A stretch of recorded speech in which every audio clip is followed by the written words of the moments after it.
Hi friends, welcome to Solid TV.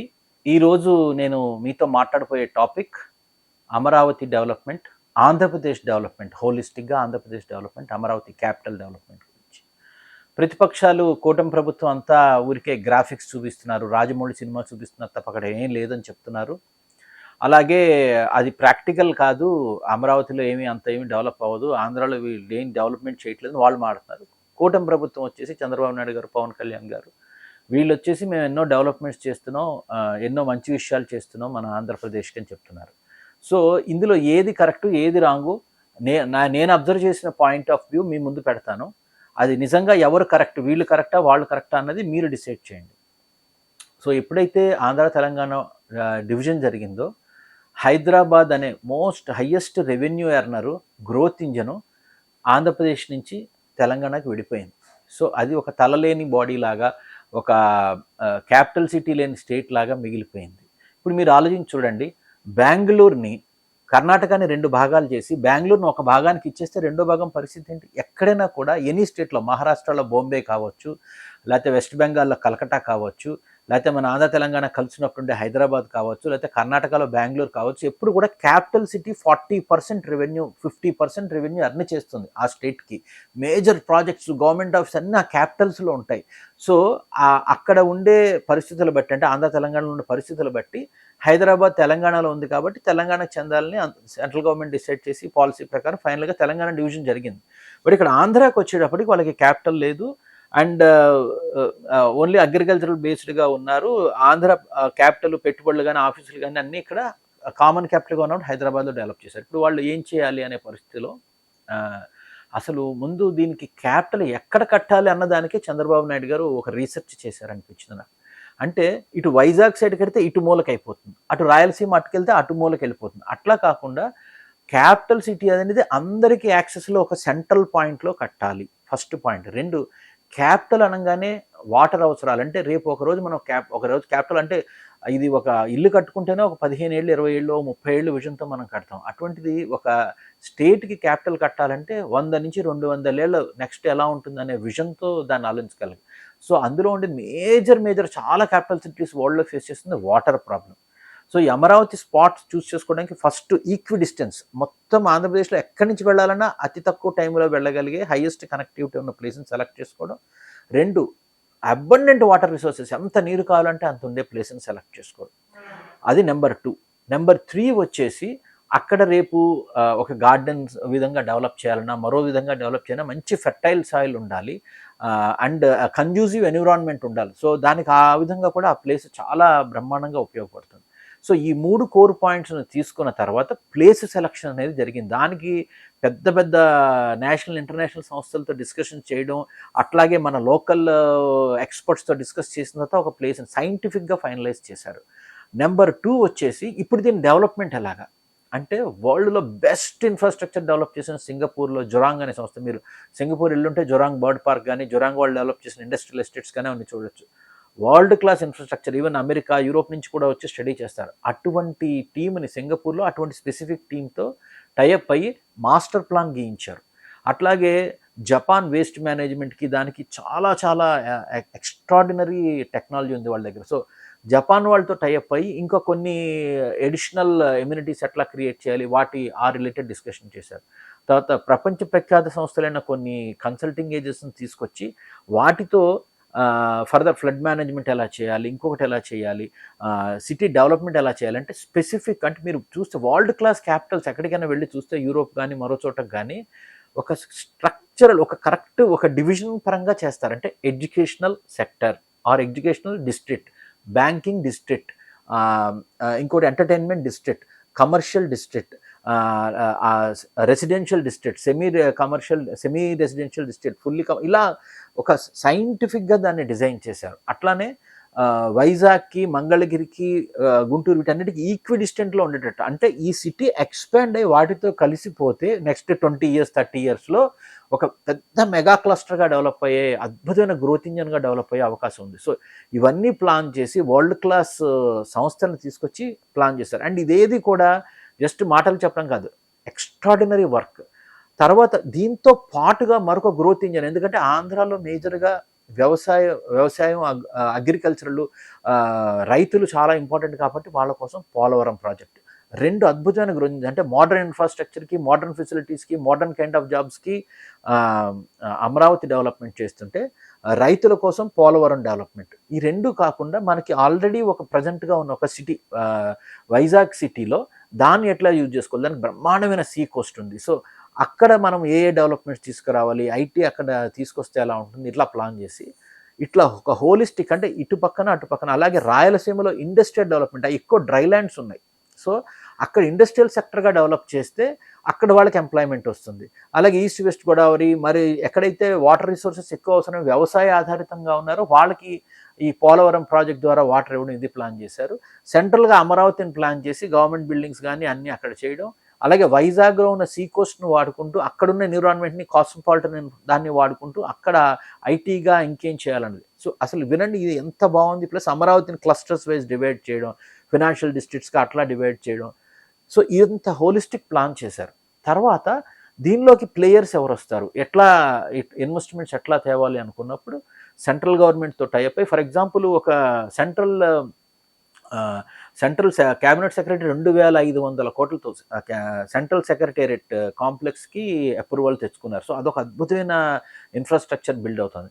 అలాగే roads, express highways అవన్నీ కూడా చాలా సైంటిఫిక్గా ప్లాన్ చేసి ఎక్కడ కూడా ట్రాఫిక్ ప్రాబ్లం లేకుండా చేశారు. అలాగే వాటర్ వేస్ ప్లాన్ చేస్తున్నారంటే బోట్స్ ద్వారా ట్రాన్స్పోర్ట్, అంటే మీకు బ్యాంకాక్, కల్కటాలో కొంచెం సిటీ బస్సులాగా సిటీ బోట్స్ అని చెప్పి అవి ప్లాన్ చేస్తున్నారు. సో ఈ ప్లానింగ్ అంతా చేస్తూ దీనికి ఒక బూస్ట్ రావాలంటే అలాగైతే జపాను అంటే ఇప్పుడు ప్రతిదానికి మనం బ్రాండింగ్ అంటాం. ఓ బ్రాండ్ చూసి బట్టలు కొంటారు, బ్రాండ్ చూసి ఇది కొంటారు. ప్రపంచవ్యాప్తంగా అందరూ రావాలంటే ఈ అమరావతికి పెద్ద బ్రాండ్స్ అసోసియేట్ చేయాలి అన్న ఉద్దేశంతోనే సింగపూర్ని, జపాన్ని వీళ్ళని తీసుకొచ్చారు. అలాగే నార్మన్ ఫాస్టర్స్ అని యూకేలో one of the best architectural designing companies వాళ్ళని తీసుకొచ్చారు. సో ఆ బ్రాండ్స్ అసోసియేట్ చేస్తే అంటే వరల్డ్ వైడ్ ఇప్పుడు అమరావతి ఏంటంటే చంద్రబాబు గారు లేకపోతే చంద్రబాబు గారు వరల్డ్లో చాలా పాపులర్ లీడర్ అయినా ఆ అమరావతికి ఒక బ్రాండ్ రావాలంటే దాంతో వరల్డ్ క్లాస్ బ్రాండ్స్ని అసోసియేట్ చేశారు. ఆ తర్వాత మీరు చూస్తే ఇండస్ట్రీని షేక్ చేయాలి, అలాంటి ఏదైనా ఒకటి చేస్తే మొత్తం ఒక వరల్డ్ మొత్తం ఒకసారి టర్న్ చేసి చూడాలి మన కేసీ అనేటటువంటి project. For example Google data centre Adani గారితో కలిసి గూగుల్ డేటా సెంటర్ అక్కడ ఫామ్ చేశారు. అలాగే ఇంటర్నేషనల్ కేబుల్ ల్యాండింగ్ స్టేషన్ తయారు చేస్తున్నారు వైజాగ్లో. అంటే అక్కడ వైజాగ్ ప్రాంతం వచ్చేటప్పటికంటే world wide cables landing stations కొన్ని ఉన్నాయి. అక్కడ ఆ రిలేటెడ్ డేటా సెంటర్స్ అవన్నీ డెవలప్ చేయడం చాలా ఈజీ. సో అక్కడ అదొకటి చేస్తున్నారు. ఇది కాకుండా ఆ వ్యాస్ట్ సీ కోస్ట్ను ఉపయోగించుకుంటూ టూరిజం ప్రాజెక్ట్స్, అలాగే కమర్షియల్ ప్రాజెక్ట్స్ అంటే navy related commercial projects develop చేస్తున్నారు ఆ సీ కోస్ట్ అంతా ఉపయోగించు. ఆ ప్రాంతంలో అట్లా చేస్తున్నారు. అమరావతిలో మనం ముందు డిస్కస్ చేసుకున్నట్టుగా సెంట్రల్ గవర్నమెంట్ ప్రాజెక్ట్స్, అలాగే one of the biggest railway stations in India or Asia, అట్లా అది ఒకటి చేయడానికి ప్లాన్ చేస్తున్నారు. అండ్ రాయలసీమలో వచ్చేసి ఫెంటాస్టిక్ ఇండస్ట్రియల్ క్లస్టర్స్ కొన్ని ప్రాజెక్ట్స్ నేను మీకు వినిపిస్తాను, which I was very excited. Capital infrastructure restoration చేస్తూ నేను చెప్పినట్టుగా సెంట్రల్ గవర్నమెంట్ సెక్రటేరియట్ కాంప్లెక్స్ 2500 కోట్లతో కడుతున్నారు. అలాగే 97 టాప్ నాచ్ అంటే జడ్జెస్ బిల్డింగ్స్ కావచ్చు, ఎమ్మెల్యేస్ బిల్డింగ్స్ కావచ్చు, లేకపోతే ఏపీసీఆర్డీఏ డెవలప్మెంట్ ఆఫీసెస్ కావచ్చు, అవన్నీ 2500 కోట్లతో అక్కడ మల్టీ మోడల్ ప్రాజెక్ట్స్ కింద కడుతున్నారు. ఇప్పుడు విశాఖపట్నంలో వచ్చేసి ఇందాక మనం డిస్కస్ చేసుకున్న సీ కోస్ట్ని దాన్ని యూస్ చేసుకొని డెవలప్ చేయడమే కాకుండా భోగాపురం ఇంటర్నేషనల్ ఎయిర్పోర్ట్ కడుతున్నారు.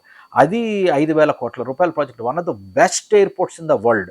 అలాగే ఇప్పుడు మనం ఇందాక డిస్కస్ చేసుకున్న సీ కోస్ట్ దాన్ని ఏమంటారంటే Vizag bay city and sea front corridor అంటున్నారు దాన్ని. Vizag bay city and sea front corridor అంటే మీరు మియామి అటు సైడ్ పెడితే వాళ్ళు ఎట్లా ఫ్లారిడా అటు సైడ్ ఎట్లా డెవలప్ చేస్తారో ఆ కైండ్ ఆఫ్ ఫ్లేవర్ తీసుకొస్తూ వరల్డ్ క్లాస్ ఇన్ఫ్రాస్ట్రక్చర్ డెవలప్ చేస్తున్నారు. అండ్ నేను ఇందాక చెప్పినట్టు సబ్మెరీన్ కేబుల్ ల్యాండింగ్ స్టేషన్, ఇది చాలా చాలా క్రూషియల్ డేటా సెంటర్ డెవలప్మెంట్స్ కానీ ఫ్యూచర్లో మోర్ ఐటీ కంపెనీస్ రావడం కానీ, బెస్ట్ కనెక్టివిటీ ఉంది, వాటర్ రిసోర్సెస్ అబండెంట్గా ఉన్నాయి, ఈజీ ట్రాన్స్పోర్ట్ ఉంది. ఎందుకంటే భోగాపురం ఇంటర్నేషనల్ పోర్ట్ ఇవన్నీ కడుతున్నారంటే అద్భుతంగా వచ్చేస్తాయి అక్కడ కంపెనీస్. సో విజయవాడలో వచ్చేసి మెట్రో రైల్ కారిడార్, ఇది జపాన్తో నెగోసియేషన్స్లో ఉన్నారు. అసలు ఈ పాటికి ఫస్ట్ టైమే అయిపోయేది, బట్ ఈ ట్రబులెన్స్ రావడం, గవర్నమెంట్ చేంజెస్లో కొన్ని ప్రాజెక్ట్స్ డిలే అయ్యి వాటిని మళ్ళీ కష్టపడి వాటిని ట్రాక్ మీద తీసుకొచ్చి రీబిల్డ్ చేస్తున్నారు బ్రాండ్.